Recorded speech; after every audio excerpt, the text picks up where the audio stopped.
15 for our day 2nd of November. We have approximately 1,200 miles left until we reach Chile.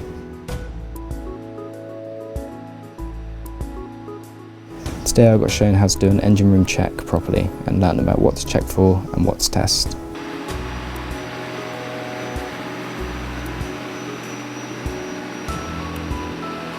So I've just done an engine room check, and that is basically confirming what the electronics are telling us temperature wise, and checking for things that the electronics can't test for, like smells and leaks and sounds, and just visually confirming really what the electronics are telling us. I also had another lesson with Simon on the weather, and we looked at the 3 weather systems that were forming and moving around us, planning out our route for the rest of the journey so that we didn't put ourselves or the boat in any danger. So this is our current position, that's where we're trying to get to. For the last day and a half we've had this system here, which has created easterly winds, which has been a little bit uncomfortable for us, but we took that on the chin in order to get in front of the next system which is coming, which is here. This system will provide us with westerly winds which should carry us along, but this system in the middle has 50 knot winds, so you want to stay clear of that, and it also has 10 metre swells, so we definitely want to stay clear of that. And then once this system passes, this system is 1,500 miles, and that's only this top half of it.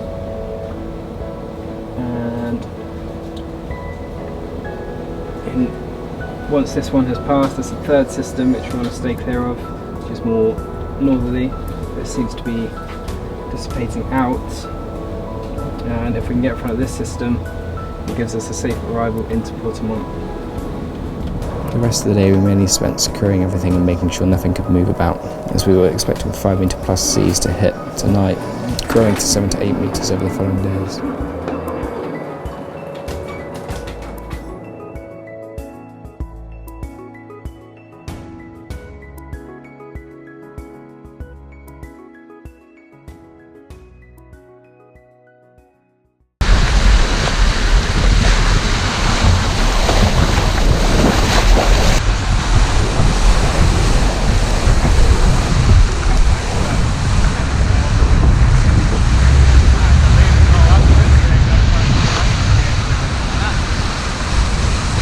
Day 16 Saturday the 3rd of November.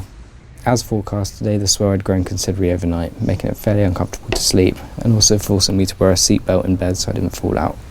That was a new experience. Once I had finished my morning watch, I somehow got roped into walking to the bow of the boat with Simon to get some photos of the boat and the waves. The photos are pretty good, but I can't say I'll be willing to do that again. The rest of the day I did some more weather, and it turned out the forecast had changed again and gave us a chance to head direct to Portimont in a small weather window, meaning the ETA was now early Thursday morning.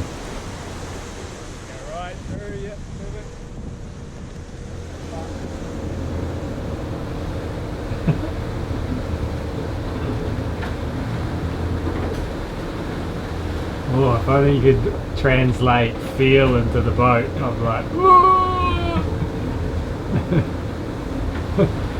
Okay, don't hold on. The perfect bit for the shot is you falling out of the shot. Just roll with it. Just go with it. I'll put a cushion down, you're fine.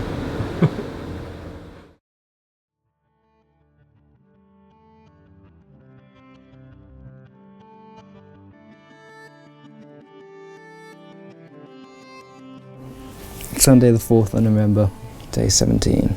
This morning when I woke up, the wind had dropped, but the swell had grown, some of the waves measuring 7 metres. However, because the wind had dropped, it meant the waves weren't breaking. It was just a rolling swell that wasn't too uncomfortable.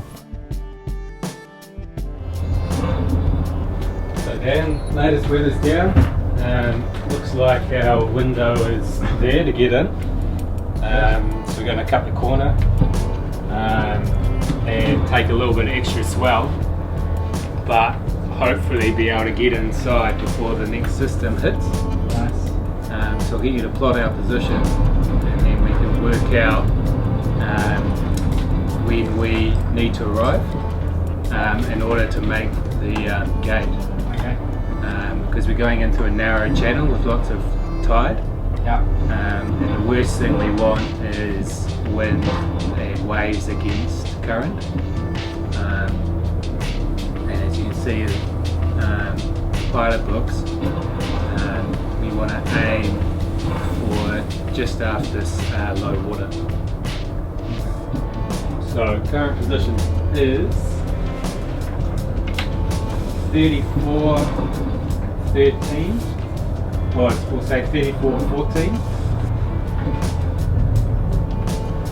and 90.58. Once I'd done another uneventful watch, I did some more chart work, plotting our new direct route to Portamont and working out how long it would take us and how far it was. From our current location, I worked out it was around 900 nautical miles and would take us 90 hours or 3.75 days. The rest of the day I did some networking, trying to get the boat's computer systems to talk to each other, which eventually we got to work.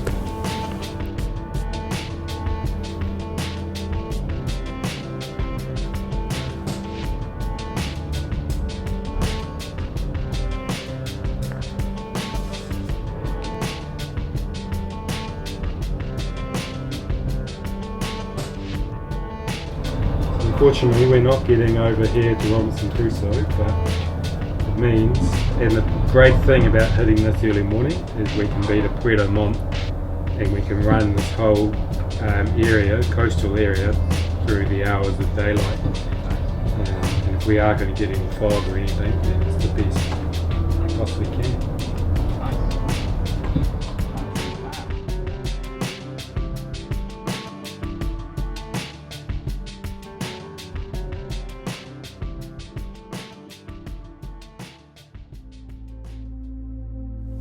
Day 18, Monday the 5th of November.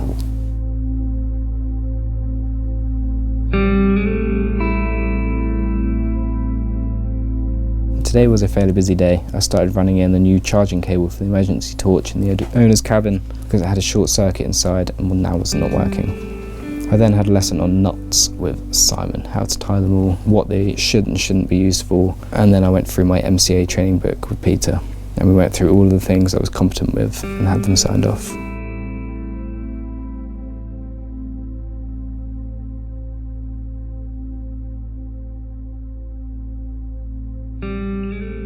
We were now 650 nautical miles away from Chile, and the closer we get, the more wildlife we are starting to see. At the moment we have a pair of albatrosses that are following the boat, who seem to disappear every time one of us get the camera out, but also a lot of different types of birds coming around the boat.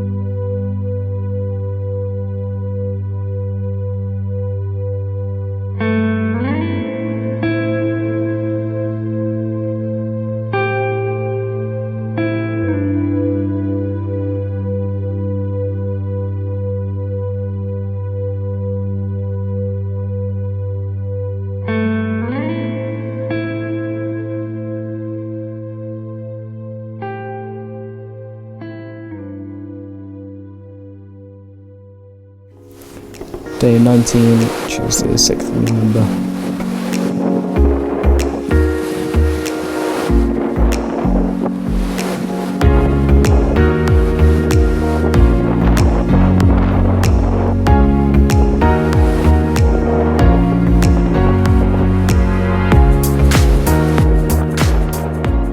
Now approximately 400 miles away from Portamont. The weather is starting to get a lot colder. The sea temperature is now around 14 degrees and the air temperature around 12. The weather has now created a perfect window into the channel with a system all around us. This year's got a bit more uncomfortable with only 2 metre swell, but 30 knots of wind making it choppy and making the boat feel like a washing machine. Apart from that, not much happening today. Peter and Simon getting paperwork ready for the port authorities and the Armada, so we are prepared, whilst I tried to work out why the boat speed keeps dropping out.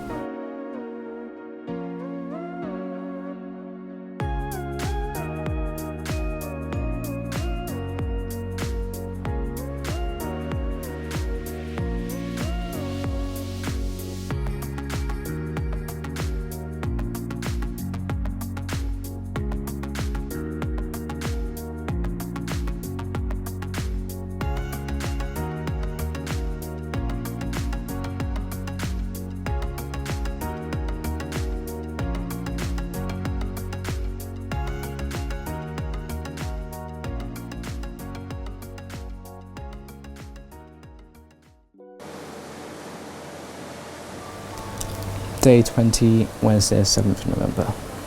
It was all hands on deck today. It was the last day before entering Chile.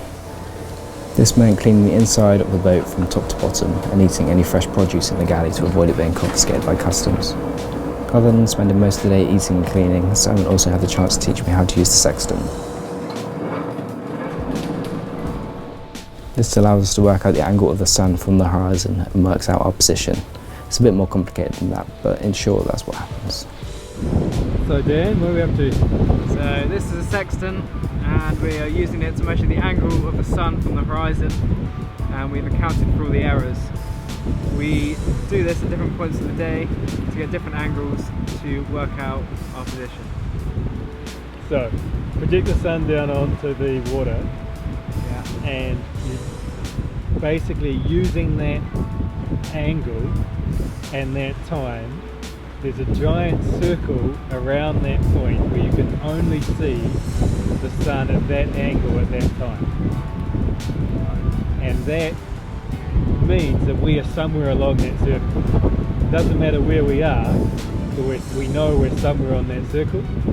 But if we let the sun move and the boat move, we then do that multiple times and do another giant circle. And then we move our position based on our dead reckoning, then suddenly you force these two circles to overlap, and you know that you're now on top of where those two circles overlap. And if you keep doing it, the more accurate. You can do it 10 times and you get 10 crisscross. So the other important thing to know is what we need for a dead reckoning, which is speed, direction, time. And why is time important? Time is important because it gives us our longitude and the longitude of the sun.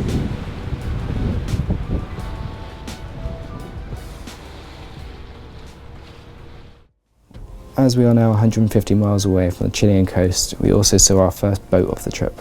This allowed me to test out the commercial radar installed on the boat, allowing me to track and gather information on the boat. Why is ARPA better than AIS? Because it doesn't have any possibility of error. Rather, the GPS fixed AIS can give you errors sometimes. So this is a tool that you can rely on. To be honest with you, there's two things on a boat that you really, really want to be the best possible things: your compass and your radar. Because the radar can absolutely, I know leisure boaters don't often use it, but it can be fantastic for confirming that your GPS position is where it is. It can be fantastic for keeping you off shorelines, off coastlines, and also tracking any target. In the evening, once the boat was clean and we had done everything we could do until port, we managed to squeeze in a bit of fishing without Peter seeing.